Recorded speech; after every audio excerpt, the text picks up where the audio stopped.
Tune in to Heel of the Ring podcast on the Sports Jedi Network channel. May the sports be with you. Because I am the hero the Sports Jedi deserves, but not the one it needs right now. Long live Lexus King. What's up, everybody? Welcome to the Heel of the Ring podcast here on the Sports Jedi Network.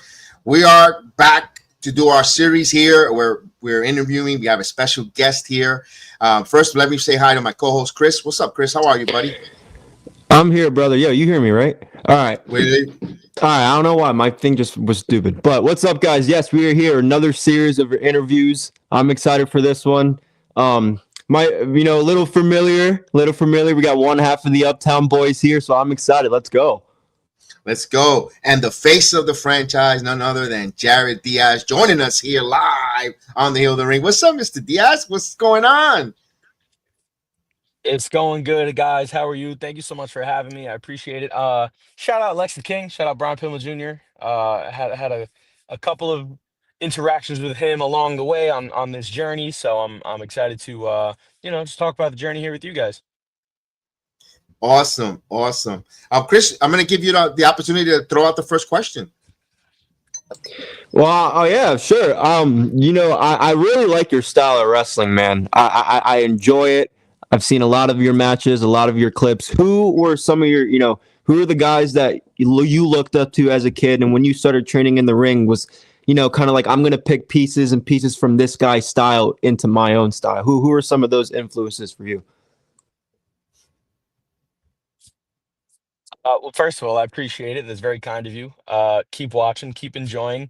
As I first started wrestling, in wrestling school, somebody that I really, really appreciated in the ring was Randy Orton.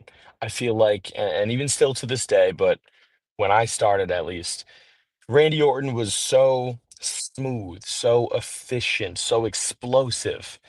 And I wanted to be able to do that as, somebody who, I'm not 6'4", 6'5", 245 pounds. I'm not, the blue chipper that guy is, but everybody knows from a brand new fan to somebody who's been watching for a long time. Everybody knows that Randy Orton, when the bell rings, is so seamless. So that's somebody that I really wanted to emulate. And then in regards of like who I was watching to pick stuff from and steal stuff from, I'm always watching. I'm always, finding things that I like and I want to make my own. But a guy that I really enjoyed watching when I first stepped into the ring was Will Ospreay, somebody I still watch that still inspires. Finn Balor's another guy. He's that I my really favorite wrestler. that, Just want to point that out there. Yeah, okay. You know what? That's a good one. That's a good favorite. I think Finn Balor's another guy. When I first started, it was a lot of like almost physical similarities for me.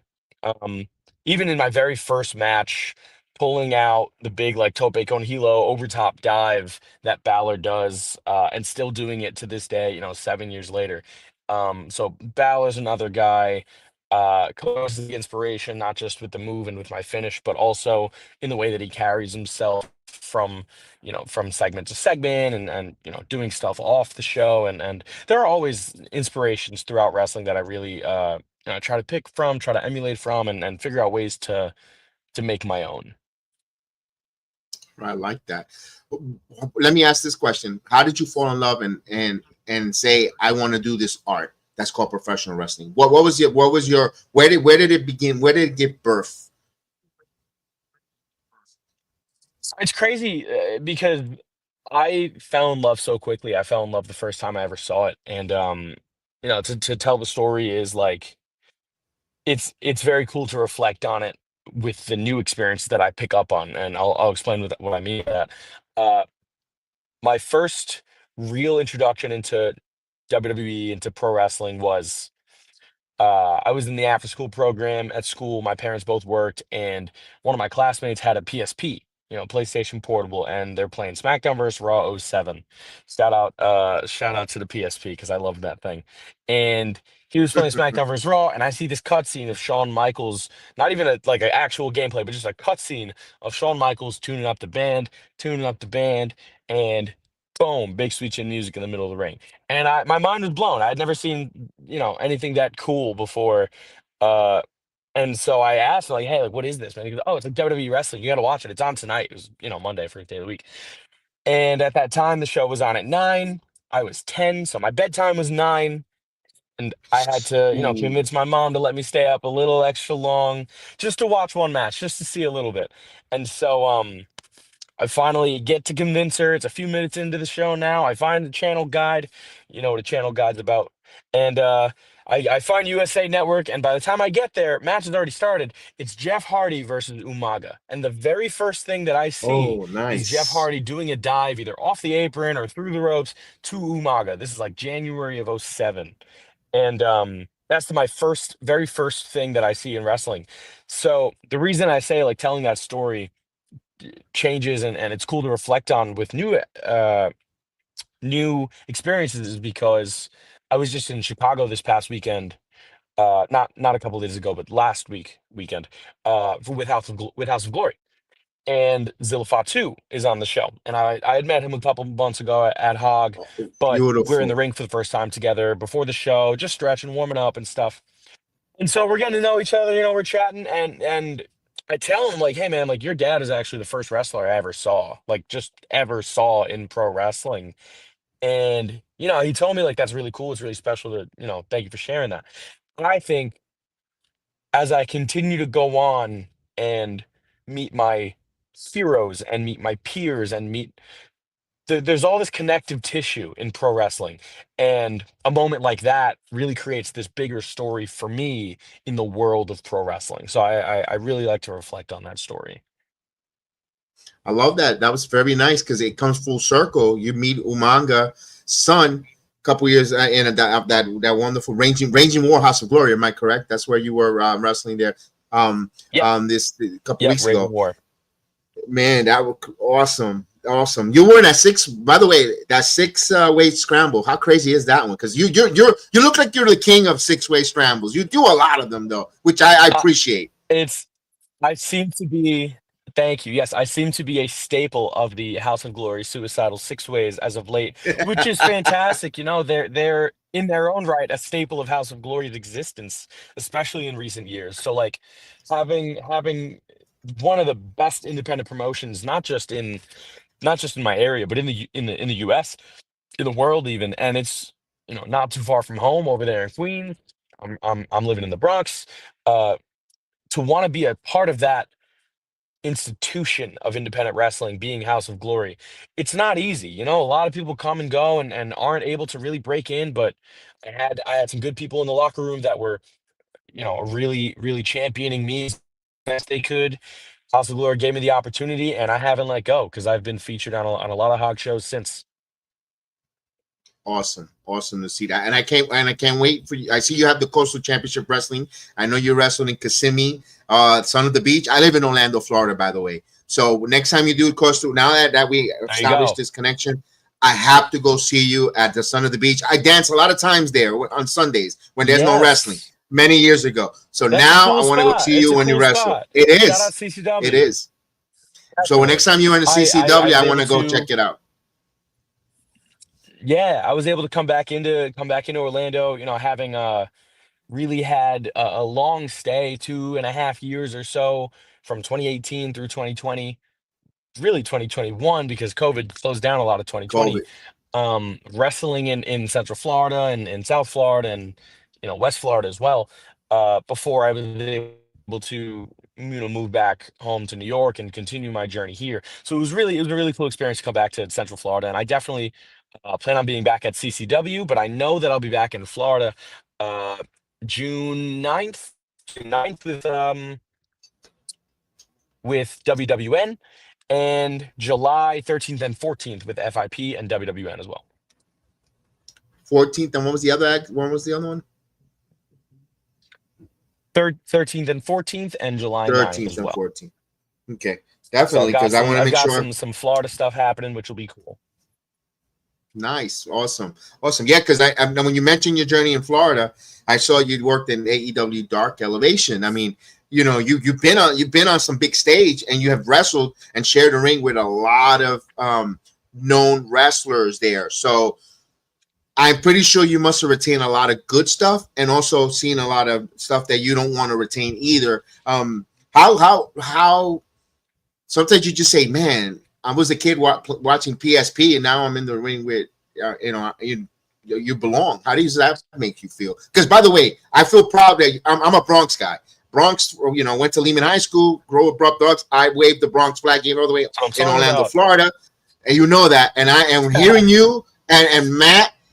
You guys are making me proud, because I want the kids and the young men like you guys to know that, yes, we can make it from the South Bronx or the North Bronx, anywhere in the Bronx, we can make it. That's why I'm passionate to want to interview and give the spotlight and have your stories be heard and amplified through the YouTube and all the platforms. Yeah, so it's funny that you mentioned Lehman High School, because I live near there. I grew up in Brogsnack and that's where I live. as well. So Hold on. corner football at I gotta stop you. I lived in Throsneck Projects, right over by St. Raymond Cemetery. I lived there for my whole life. Oh my God, this is goosebumps. That's why I'm sorry to interrupt, but you touch a kind part in my heart. There you go. Yeah, I was by Preston over in the corner, all the way deep in the corner of Brogsnack, right by Preston High School. I know exactly what that is. Yes, I know exactly where that is, man. Good old days, man. Both some smiles. To answer your question, yeah, I definitely some really great experiences with AEW. To have the opportunity to get in the ring with those guys and do real TV wrestling, I was living in New York by the time I started getting used for those, so it was really interesting because I was a part of the AEW Dark and Elevation tapings that were taking place in Orlando, and most of the talent that was getting used was being brought around from Orlando. So because of the circles that I was in Florida, they kept hitting me up even though I was living in New York. But they were willing to continue to bring me down, and I was able to get those opportunities, and I networked a lot. I was able to learn a lot backstage, but when it came to in ring, those are really the opportunities where I could, get better from bell to bell. And being in the ring with somebody like Serpentico or Peter Avalon, who have been wrestling forever in a good way, because Yes. they're still so active, they're still so contributive back into wrestling. Um, also able to make cool friendships and cool acquaintanceships and work relationships while at AEW. And yeah, I got to do that show for months in a row up until they stopped doing them entirely. So to be trusted to be on that platform regularly was a That really was cool and nice. really telling experience for me, because it made sure to at least validate that I was on the right path and I was doing the right things. Um, and it's been some time since I've been able to do that, just because of the way that they function and the way that they've changed as a company as well. But those are always opportunities that I don't take for granted, that I really value. All right, I love that. I love that there. Chris, go ahead. You want to throw a question, Chris? Because I already asked a couple. No, I have you're more. good. Yeah, so do I. No, you're good. I actually saw the match you had with the Guns. Guns Up. Huge fans of those guys. No, but that's really Boys, cool. yeah. Yes, yeah. No, that was really cool, because you guys kind of talked. I was gonna ask, kind of the because when you're wrestling in the independent circuit, and Elevation wasn't necessarily on TNT, but it was on YouTube, and you're getting used to the cameras. There was different angles. There was a crowd, so it was really cool for that. And speaking of that, you guys talked about House of Glory. I'm not from New York. I live in Pennsylvania, but I support House of Glory so much. I love House of Glory. I love everything that they're doing down there. Everybody involved does an amazing job. How has House of Glory, let's talk about the Puerto Rican event from last year. I kind of want to get into that, right? Yeah. Puerto Rican culture. That's why me and Kev want to have this series. We talked to Matt. We talked to Nahir. We talked to all these. We have another one coming up. All Puerto Rican wrestlers. And first off, I'll start with this. Right? How important is it for you to you know, you do a great job with representing when it's you and Matt coming out with the flags, you coming out with the flags, you having it tattooed on your chest or the Superman, and then you have it come out on the logo with your jacket. Like, how important is that for you? Because when Yeah. I asked Matt this, it was really important for him because, you know, now we're in a world where, you know, the Mike Santanas, who is our favorite wrestler, Damian Priest, Zelina, a lot. There's now it's starting to be more of a thing for Puerto Ricans to be represented. How is that? How important is that for you? It's huge. I mean, look, I think culturally across the board representation is important. That doesn't just go for Puerto Ricans, and that just doesn't just go for wrestling. It's so crucially and vitally important to see someone that looks like you or feels like you represented on stage, on big stages. So when I was a kid, you had Carlito. And Carlito Yes, being a yes. bad guy and a little bit of a caricature, but ultimately a cool dude, like a wrestler that you'd want to cheer for or to boo, but you're gonna have a reaction in that way. And just seeing him back on TV is super cool now. But as a kid, that was it. There was that one piece. And if you weren't into independent wrestling, um if you weren't into the indies at the time, if you didn't really have the access or whatever, you didn't see guys like Dan Moff and Homicide and Amazing Red, uh, all of these legends, these trailblazers for us, for the people that look and feel like us. So now in 2025, to see so many Puerto Rican wrestlers thriving, Mike Santana being one of the best, Damian Priest just being The honored in the Bronx best. Hall of Fame, and I think Damian Priest ran the Puerto Rican Day Parade last year. Like, we are Yeah. really being Yes. represented in a Yep. Was major way Zelina. on television. Yeah. So to see the way that we're represented in the mainstream is fantastic. But that doesn't mean that, all right, they're there, so we're good. Like, I mentioned the Reds and the Homicides and the Dan Moffs because now that's us. Now that has to be people like myself and Matt and Nahid. Like, there's some reason, there's some connection between Puerto Rican culture and pro wrestling that has always made sense. So it's our turn now to carry that weight, to put our culture and our flag and our pride on our backs and represent. So you want to, you started this with the mention of Puerto Rican weekend last year at House of Glory. Yeah, I That was wanted to my get House of into Glory that because debut. yes, exactly. That's why I wanted to get into that because Yeah. we talked about And with this with Matt. upcoming Yeah, go ahead.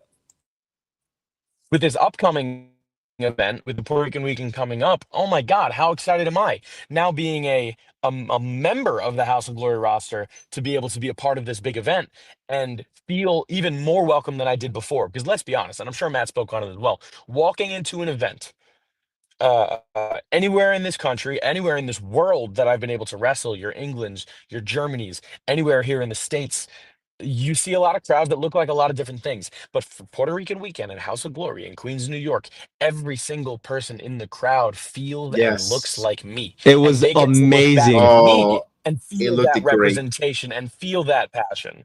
It is something that I get goosebumps thinking about, just talking about it I'm right right now. here. Right here. I'm getting your hands Absolutely. with Come you. on now.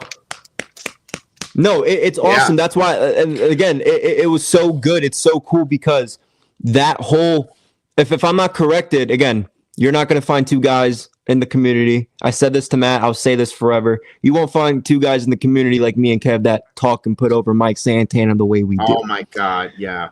And Mike Santana, if I'm not corrected, he actually handpicked you guys in that match, right?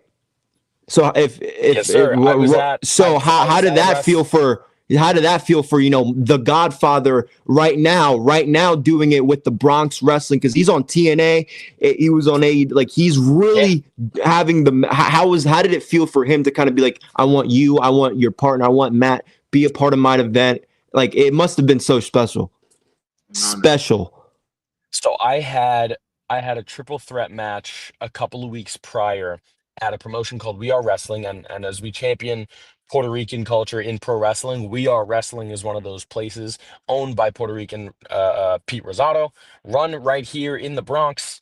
a big deal for us. I have this main event triple threat match for the title there against Rob Killjoy and Dan Moff. And I have the match. I am beaten and battered, and I'm feeling physically terrible, but emotionally so whole. And I get to the back, and Mike Santana's there, and he's waiting for me. And he didn't have much to say, but he pulled me over and he says, "Great match. Let's talk soon." I don't even know what that means. I don't know what it means. Not a few days later, I get a follow from Mike Santana. I get a DM. Hey, send me a promo photo and keep this date available. It was like 3 weeks in advance. Um, Send me a promo shot and keep the date available. I just say, okay, listen, whatever you want, Mike Santana. And I think the next day he announced Puerto Rican weekend going up live, and I'm like, this feels incredible because this is a guy who is he's the House of Glory champion. He's a TNA wrestler. He used to be with AEW, but through all that, he is a he is a phenomenal representative for what we Yes. do and for what I am. So it really felt great to feel identified in that way. And Beautiful. again, to be a part of it for the first time was incredible. To be a part of it again in a few weeks is going to be absolutely outstanding. Kev, I know we can't wait for that, dude. We're gonna be all over. Trust me, we've been promoting it ever since it's been announced. We talked about it with Matt. We can't wait, Kev. Absolutely. Now, speaking about promoting, anniversary this weekend, the Jurassic Celebration. You're going to be in tag team turmoil with your partner Matt. How do you prepare for that? How you focus? I know you're in the gym now, so obviously I kind of know a little bit of the answer there, but mentally. Yeah, so I mean, you hit the nail on the head, right? Physically, the preparation is no different, right? My cardio is on point. I'm in the middle of a bulk right now, so I'm up weight, and I continue to go up weight. I'm feeling great. I'm feeling in the best shape of my life physically. Mentally, the preparation for this is very complicated.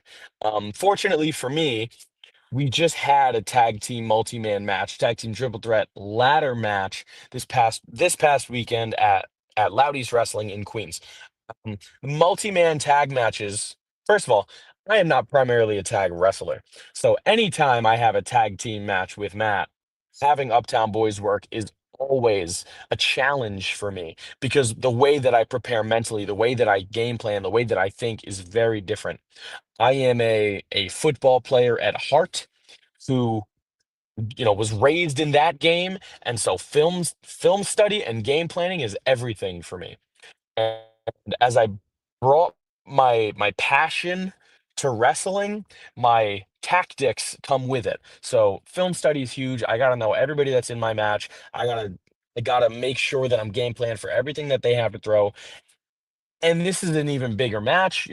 Go from 3 teams to what, 5 teams, 6 teams coming up. It's a lot. But luckily for me and Matt, we have a lot of tag team action this May, last weekend, this coming weekend, and next weekend as well at Battle Club. Yes. So we're getting a lot of reps in a short amount of time to really continue and further that tag team chemistry and those skills that need to be sharpened in a specific way. And by the way, I want to run a clip of that. He was talking about that ladder situation. I don't know if this guy is going to have any kids after this. I hope you don't want kids. Skyline. Hurry up!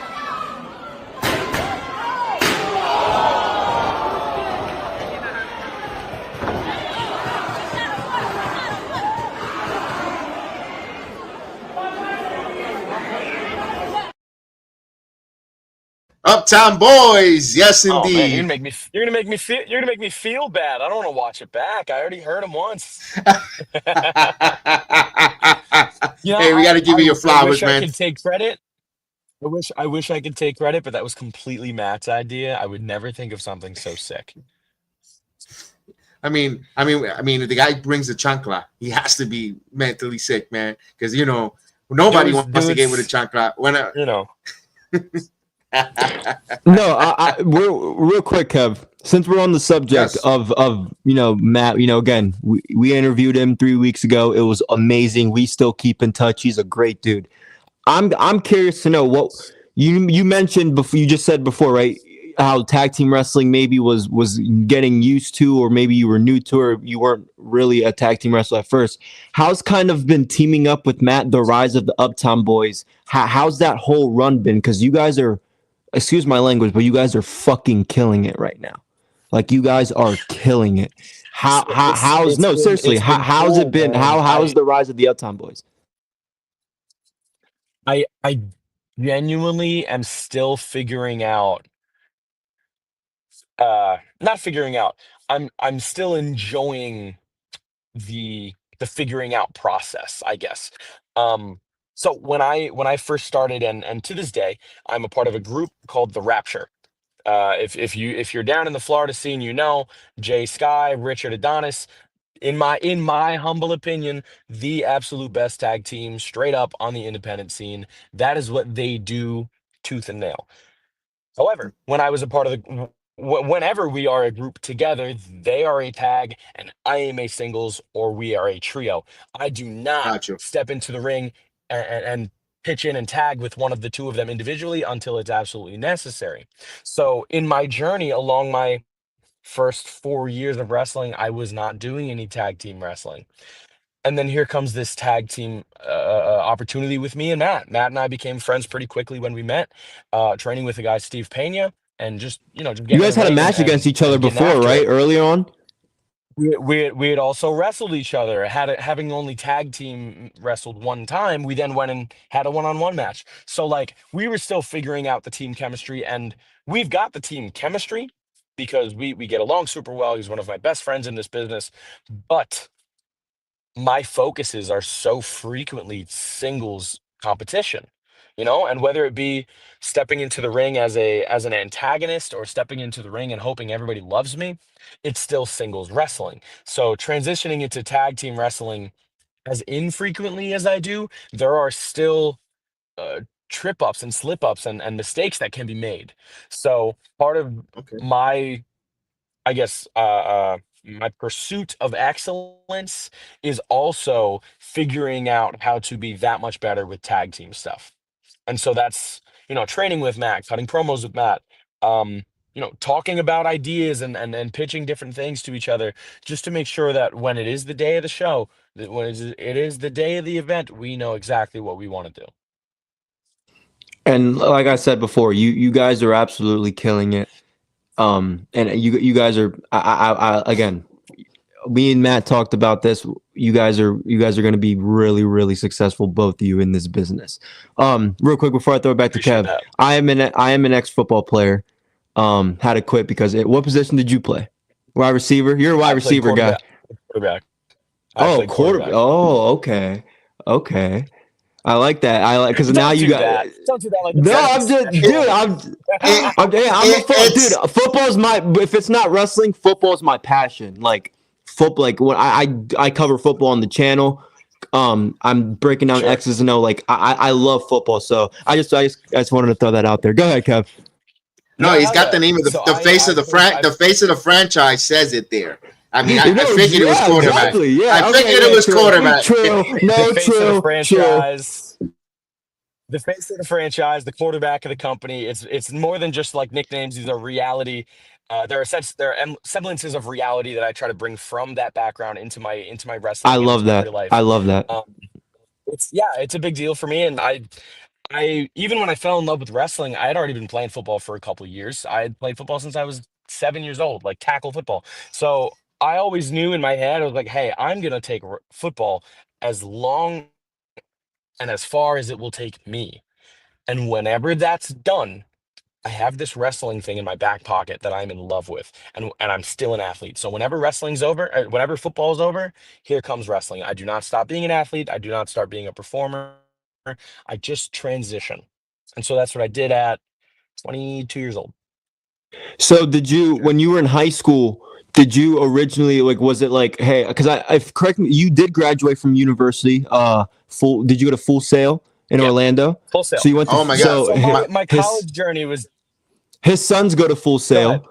His sons actually My go to son Full go Sail. to So yeah, Yeah, so it's a really small world when we think about what's going on right now. But Mm-hmm. for real. so like I know So you went to it Full. was an interesting Yeah, go ahead. sort of journey, right? So I played football through school and in high school. And while I was in high school, I knew that I was good enough to play football in college. So, and I brought this approach to wrestling as well. Like while I was in high school, started learning from everywhere that I could. I started going to uh, quarterback camps, like the Manning Passing Academy down in Louisiana.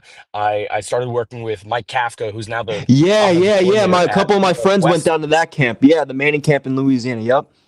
It's incredible. So I was going to all of these college visits and quarterback camps and private coaches and that throughout high school because I knew that my journey was going to take me further into college. Uh, I had some D1 interest. I settled in at a Division II school in Indiana. Um, but academically and socially, the school was not a fit for me.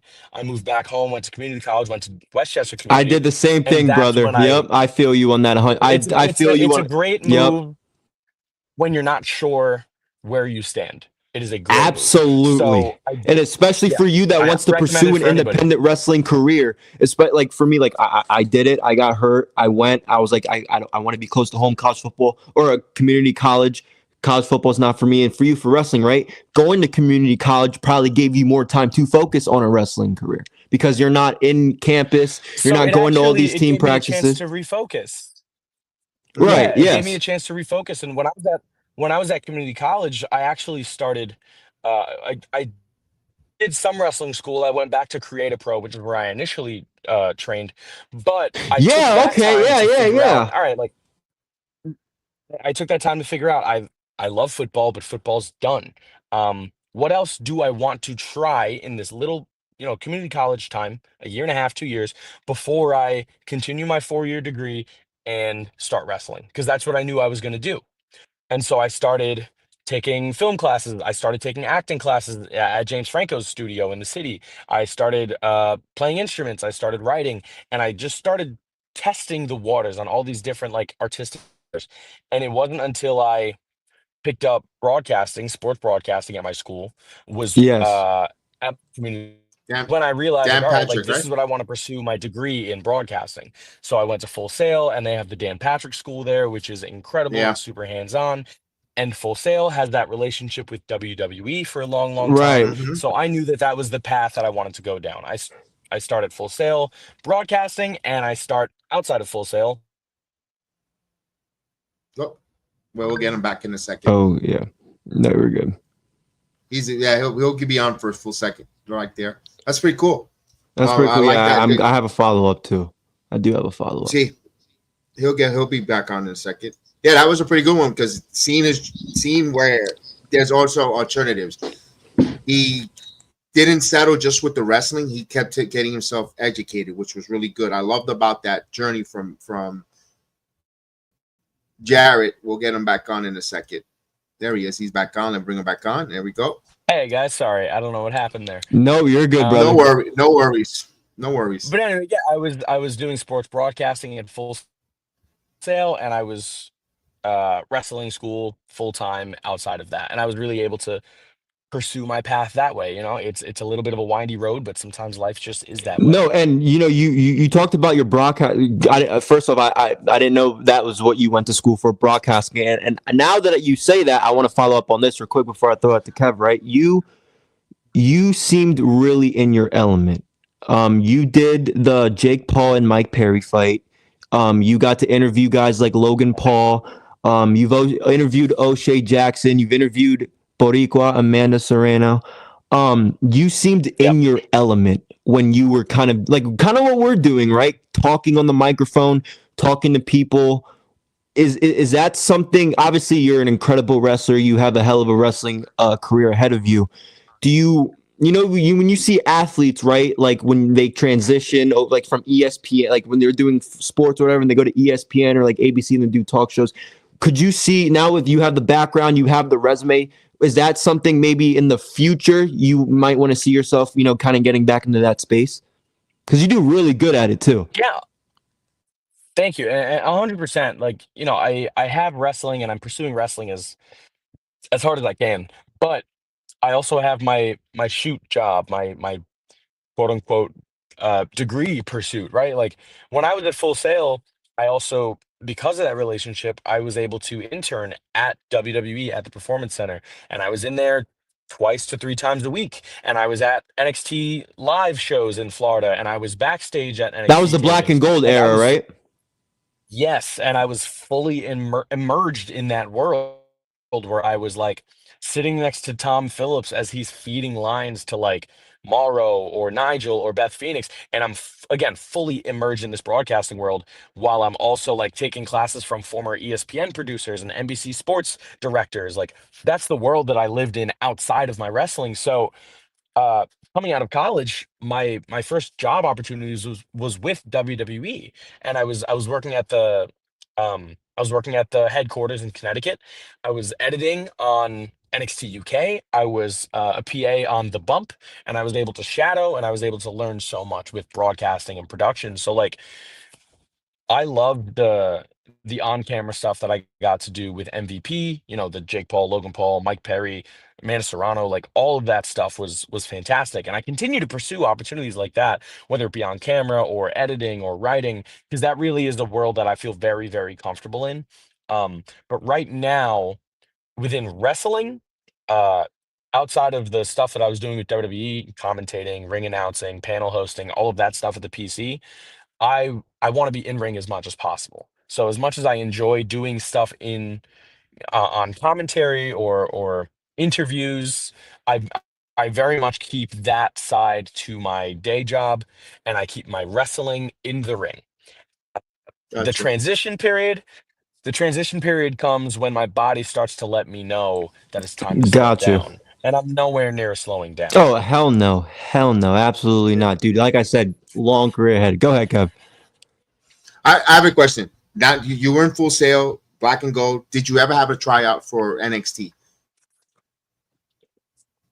Interestingly enough, I had auditions and tryouts with the broadcasting team. So Alicia Taylor, who is now the main ring announcer Mm-hmm. for WWE, has been in touch with me regularly over these last few years. Anytime there's a position open, and I've had multiple auditions and multiple opportunities with the broadcasting team and trials with them as well. In a wrestling range, however, in a wrestling role, it's very different. And right now with WWE trying out so many non-wrestlers, they're not trying out independent wrestlers. And I don't know how I guess familiar the audience is with that process, but it's like there are independent scouts, one of them Right. being, former Evolve owner and showrunner Gabe Sapolsky, and he has his finger on the pulse. And that's a guy that I have communication with, that I pursue opportunities with when I can. But in regards to the WWE tryouts, NXT tryouts, they stopped trying independent wrestlers out a, a while back. They are mostly interested in pulling from NIL, whether it be college or former professional athletes, and that's great because I think that wrestling is for everyone who is willing to put in the sacrifice and willing to give it their all.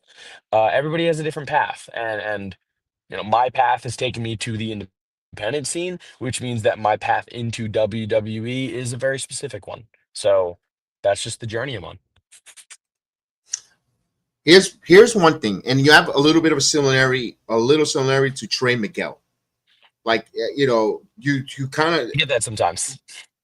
you get that a lot. I'm pretty sure, and I don't know if it's a good or bad thing. If it's a bad thing, I apologize if it offended. But my thing is that you are Okay. marketable. I like You're Trey. Trey extreme. likes me. Trey's cool. You are an extremely marketable person to and I'm actually surprised that with the WDID program you're not identified on that, because you are marketable. Let's be honest with you. The way you're conducting yourself on this interview, the way you're trained, I know there is I could see a company, if it's not WWE, TNA Wrestling.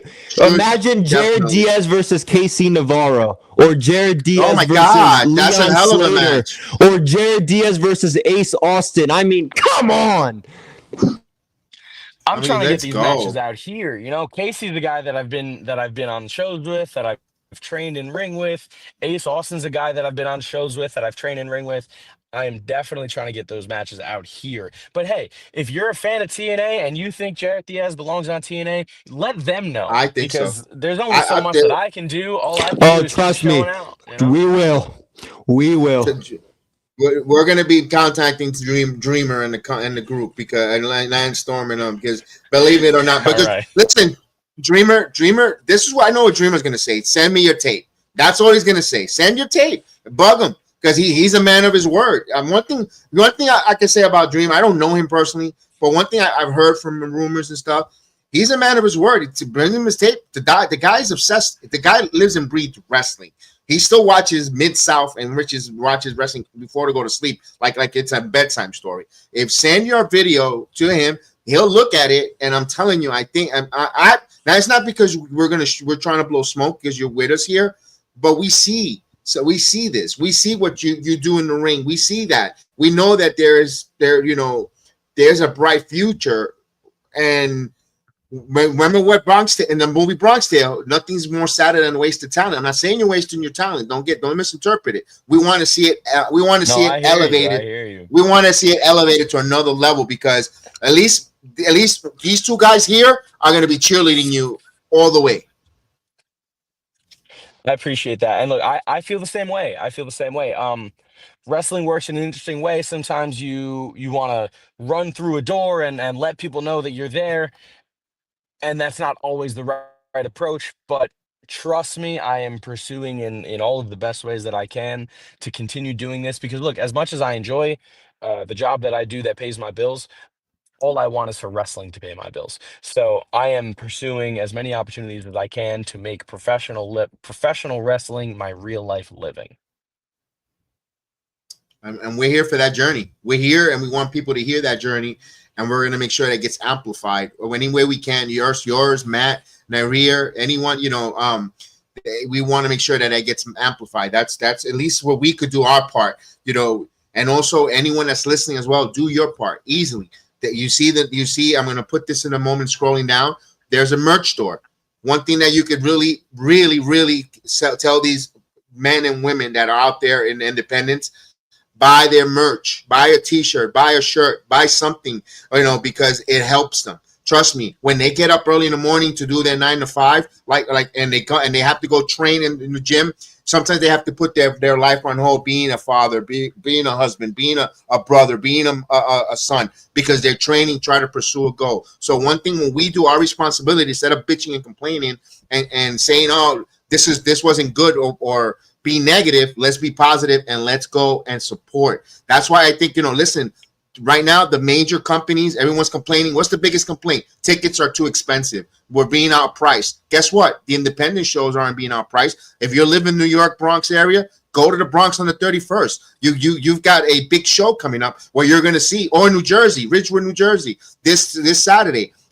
$25, 35, no matter what, you're going to see good wrestling. You're going to see guys and girls that want to dream. They're hungry. They want, or even if it's might have passed them, but they're living a love. They're working on art that we all love at the same time. So that's why I'm so passionate about it. I never could be a wrestler. I'm already older. Yeah, my grandfather got me in, love and I that love this message. art. That's a great message. That's a great message to tell people. You got to support your local independent wrestlers. You got to support local independent companies, and truly, whether it's one guy or all of the guys and girls, somebody from that roster is going to be somebody that's going to make it to television, and we all want to feel that connection. We all want to feel like, hey, I saw them when they were on the come up. I supported them. I bought their shirt. I bought a ticket to see them, whatever it may be. That's a great message. Absolutely, man. One thing I've told this story many times. One thing that was very impactful for me. I went to Westchester County Center, right over there in Scarsdale. Yep. I was going to see an ECW show December 23rd. I parked the car and I'm getting into the arena with my friends. I hear someone calling us over. It was the Sandman, and you had Sabu rest in peace, was on the balcony. They wanted to bum a cigarette off of us. I'm a 19-year-old kid. I don't smoke. I tell them I don't smoke, man. And oh man, no, it's okay. But you know what? That interaction right there, 20, 30 plus years, I'm speaking about it because it Keep it. right. Keep I it talked to forever. Sabu, Yeah. yeah, exactly. And that same card, I had about an hour conversation with Super Crazy, and at the concession stand, because just talking, because I speak Spanish, fluent Spanish. He didn't speak much English at that time, and we just spoke like we knew each other for like years, and we just conversation about. And it wasn't not even much about wrestling, but until this day, 30 plus years later, is impactful. So believe it or not, you guys, when we get your attention and we speak with you, no matter what, it impacts us as the fan, and us. Our responsibility as a fan is to not tear you down, but to cheer you up and bring you up to that next level. And I think that gets lost a little bit these days with the fandom. And it gets lost a lot with people that do what we do as well, which is That why too. we try to we not try we stand out from a lot of other people because we want to know about you. So again, anytime not just you, anybody, Matt, people who's given us their time, who are going to give us their time in the future, we really appreciate it, dude. Like seriously. No, you guys are Yeah. passionate, and clearly you can tell that you really care about this and care about us. So I appreciate that in a big way. All right, definitely. Because listen, I've gone to I used to go for a whole year and a half to NXT all the time. Tuesdays, I was one of those guys getting full sale, get on that bus, go there. I had fun. I loved it. Don't get me wrong. Got to meet Trick Williams. Got to meet in person. Got to meet him. It's all great and everything. Awesome. I loved it. But also, there's other levels. Other folks need to hear the other people's story as well. And I think that, especially like Absolutely. we were mentioning about our representation. Queremos ir, queremos la voz sea amplificado. Not just Puerto Rican. I want to talk to Carolina Cruz. I want to know, she was in next gen. What's up with her? What's going on? I mentioned that. I want to talk to everybody. I think I'm so thankful that Nernier came on with us because we had our first female because females is tough to get interviewed because there's a lot of creepos and a lot of goofballs, and hopefully the good word goes out that we're going to be respectful. We want to be interviewers that want to hear their women's story because they go through different stories as No doubt. you gentlemen do. So we want that to get amplified Mhm. as well. But I do want to ask more. Do you have more time, or do you have to run? Because I got some time. I'm having some great conversation. I'm enjoying. I'm getting to know you. Getting to know your thoughts, your singles, your journey. My question is, and I know you kind of mentioned it, but it kind of might be redundant. At the end of the day, when your career is over, what do you want this business to impact you? What legacy do you want to leave in this business? That's the better word. Sure. I think. Oh man, legacy is such a tough thing to think about when you're still Fair. feeling, at least early in this journey, right? I have 7 years in, and -1 for COVID, and -1 for being just a shitty brand new wrestler. So let's say I have 5-ish good years of doing this.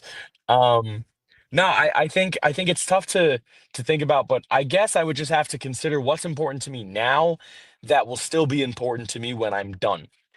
And for that, I would say what's important to me now that I hope is still important to me when I'm done is sort of what we talked about, the impact that I can have on fans, and interact with, whether it be other wrestlers or the fans at the show, and hope that I've left as many people as I can with good memories and good things to say about me. And uh no, I was a kid in the stands watching Triple H and Chris Jericho. And I hope that, if I ever get to a stage, when I get to a stage where there are people that are all watching me in a major way, that I get to feel like I've inspired those kids to look up to me and pursue their dream in the way that I have. I would hope that there are parents who are bringing their kids because their kids said, I want to go see Jarett Diaz because I've seen him on TV. And I think I hope that I never lose the value of, meeting a fan in a parking lot and knowing that it'll make their day if I just spend 5 nice minutes with them. Um, Love it. I hope to leave that kind of legacy. I love it. I love it. I love it. And I have to ask this question. I ask this question to everyone that's come on. If tomorrow I'm a booker and I say this WrestleMania coming up in New Orleans, who would you like to wrestle for a WrestleMania? It could be someone living currently now, a legend, or it could be a legend, someone living in the past, or someone currently on the roster, or you could do both.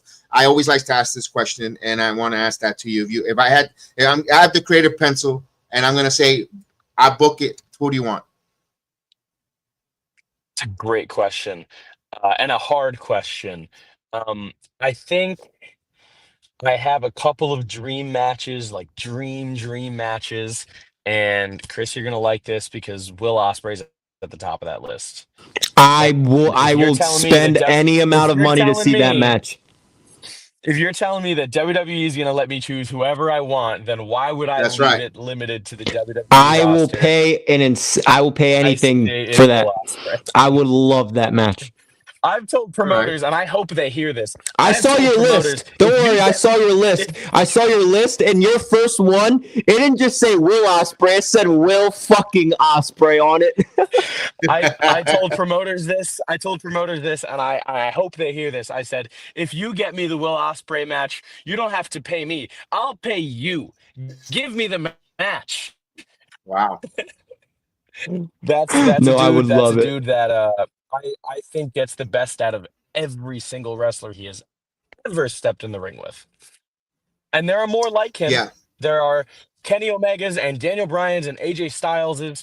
There are so many that take more from their opponent and give back. There are so many wrestlers in this industry that find ways to get the best out of whoever they're in the ring with, and I think Ospreay is the guy today that does that best. All right. There you go. Love it. Love it. You got it. You got to book it in the books, pal. Yes. Let's do it. Let's do it. Chris, anything else? Because we're going for like 40 minutes. Yeah, Oh one my more God. thing. One more thing. What's your favorite city to wrestle in? That's my last question. Ooh. What's your favorite city to wrestle in? Oh, that's a good question. Or it could be a country too. It could if you've wrestled No. That's a great question. I would say, interestingly enough, I wrestled in Oberhausen, Germany with WXW, and I wrestled a dude called Man Like Darius, who is a British wrestler who is kind of tearing it up on the indies right now. I would wrestle there 10 times out of 10. That crowd is awesome. They are fully bought into whatever Nice. you're giving them. However, with my recency bias in play, Chicago is amazing. And I wrestled in front of that Chicago crowd, and everything you see on WWE or AEW television about that Chicago crowd, it applies to the small shows too. But lastly, more than anything, there is nothing better in the world for my soul than wrestling right here in the Bronx. Wrestling in front of the people that know me, wrestling in front of the people that raised me, the village that raised me. There's nothing better. That's an amazing answer, and I hopefully you come to Central Pennsylvania one day, because that's where I'm at. Where is Hamburg, PA, in relation to where you're at? Probably 45 minutes away to an hour. Okay. Right down the highway. AXW is back in town. I wrestled at the Hamburg Fieldhouse. For Hamburg AXW Fieldhouse. That's literally that's right down the highway. Good. I wrestled a couple of times there earlier this year, and we'll be back there in the fall. So you make sure you're there. Sounds good. There you that go. was my last question. Appreciate your time, Jarett. Really. Yes, we really appreciate your time. You know that I'm going to be in Florida soon, so you got those dates down. Yeah. No. Hopefully we keep in touch. Hopefully it's not a one-off. We keep in touch, and we stay in contact with one another, and you let me know, and we don't got anything going on, but I'm definitely there. I gotta definitely see that, because also friends with Bobby Munoz. So I know Bobby, down here in Florida. That's a part of down there. Good friend. Yeah. Well, fantastic. So Let's definitely want to meet you. Let's get it done. We definitely appreciate it. Don't forget, good luck this weekend. Tag team turmoil, and then you got a fatal four-way. Another fatal four-way tag team in the Bronx. There, wow, you're busy. You're busy. You are busy. And No, it is the busy that I begged for. When you get into this industry and you have one show, if that a month, all you want to do is be more booked. I am so fortunate. I'm blessed to be booked every single weekend. I'm in a different city or state every single week, and I'm thrilled to be that. And I can't wait for more because all I want is more. yes, and hopefully they when House of Glory does some stuff in Orlando too. Definitely can't wait to see. Hopefully they bring you down here That's as well right. That's to House right. of Glory in Orlando. Oviedo's not that far from. Oh, you know, Full Sail. Oh, my question: you was in Full Sail? Were you in the same time with Serena De La Renta? Because she's also a Full Sail graduate. Yes, but she was online. She was online for some of hers. So I met her Oh, and we spoke got on you. this. Yeah, we actually spoke. We actually spoke a lot of this when I spent some time with MLW, but we never met at Full Sail. Interestingly Got you. enough. Interesting. All right. My Hmm. son's finishing up a major music as well. He's finishing his October. He'll be done. So Congrats! yeah, Congratulations! yes. So I'm a prop papa there with that young man. And so yeah, but again, Mr. Diaz, Jarett Diaz, thank you so much. I appreciate your time. Of course, again, many lucks. Good luck. I'm gonna run the outro. Hang out a little bit. I wanted to just thank you off the air. So this is remember again, please check him out on his YouTube. He's got his videos, his matches there as on X. Follow him on X, Instagram. Please support merchandise, all that stuff. If you buy a ticket, you know, if you know someone, a family member that lives in an area, buy them a ticket. You know, it's not gonna hurt you. Spend an extra $25 for a ticket. Do it. Let's go. Or on Trilla TV when Mike Santana's Puerto Rican weekend, we're gonna make sure we get that there on Trilla TV, and we're gonna watch it. We're gonna mark out again. We're gonna say "Que linda bandera, que linda bandera, la bandera puertorriqueña." So with that said, don't let life pin I think you. I got mine right here. There we go. Wepa, wepa. There you go. Now, you know, I always tell you guys, don't let life pin you. Always kick out and get over. And may the sports be with you. We'll see you next time here on the Heel of the Ring.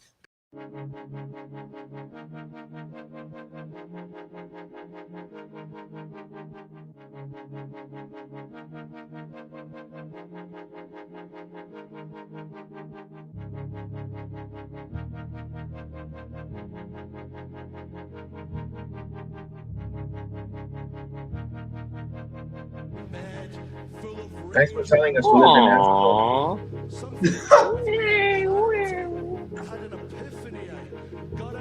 Epiphany? Oh yeah, he lives in Tennessee. Damian Priest is going to cost him the match. So go fuck yourself and shut the fuck up.